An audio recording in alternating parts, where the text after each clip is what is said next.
नमस्कार दोस्तों, कोविड-19 के बढ़ते मामले के कारण गुरुग्राम में धारा 144 लागू किया गया है। तो समझते हैं धारा 144 क्या है और इसको कब लागू किया जा सकता है। ध्यान दीजिएगा दोस्तों, आज के डेट में धारा 144 का प्रयोग इंटरनेट को शटडाउन करने के लिए और दूरसंचार सेवाओं को प्रतिबंध लगाने के लिए इसका प्रयोग किया जा रहा है। ध्यान दीजिएगा, ये जो धारा 144 हम आपको बता रहे हैं, किसी भी राज्य में या केंद्र शासित प्रदेश के मजिस्ट्रेट के पास ये पावर होता है कि वो एक साथ 4 लोगों के एकत्र होने या उससे अधिक लोगों के एकत्र होने पर प्रतिबंध लगा सकता है।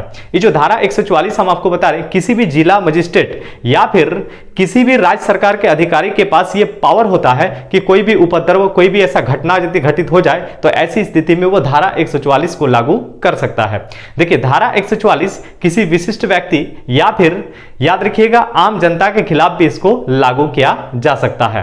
तो ध्यान दीजिएगा, धारा 144 की विशेषता क्या है। तो विशेषता ये है कि ये जो धारा हम आपको 144 बता रहे हैं, एक विशिष्ट अधिकार क्षेत्र के अंतर्गत यदि आप हथियार रखते हैं या फिर उसका आदान प्रदान भी करते हैं तो इस तरह का यदि घटना वाली जो होता है तो उसको 3 साल तक का सजा हो सकता है। कितना साल तक का बताएं? 3 साल तक का सजा। इसके अलावा याद रखिएगा, ये धारा जब आपका लागू रहेगा 144 तो लोगों के आवागमन पर भी प्रतिबंध रहेगा। इसके अलावा शैक्षणिक संस्थान को भी बंद किया जाता है।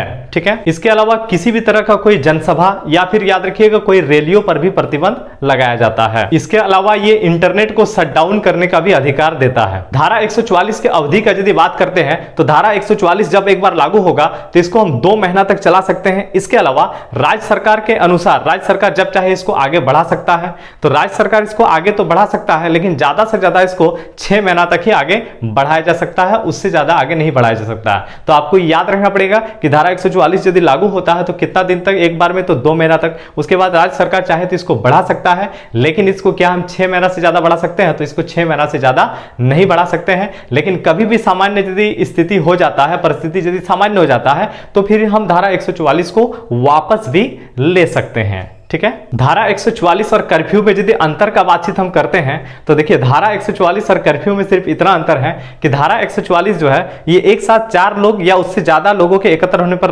रोक लगाता है। जबकि याद रखिएगा, जो कर्फ्यू हम आपको बता रहे हैं ना, यदि कर्फ्यू लगता है तो ये लोगों को घरों से निकलने पर भी प्रतिबंध लगाता है, यातायात पर भी प्रतिबंध रहता है, स्कूल कॉलेज वगैरह सब बंद रहता है। सिर्फ याद रखिएगा आवश्यक सेवाओं को ही चालू रखा जाता है। किसमें? तो कर्फ्यू में। तो दोस्तों, वीडियो यदि अच्छा लगा है तो वीडियो को लाइक शेयर वगैरह जरूर कर दीजिएगा और चैनल में यदि आप नए हैं तो चैनल को सब्सक्राइब जरूर कर लीजिएगा। मिलते हैं नेक्स्ट वीडियो में। जय हिंद।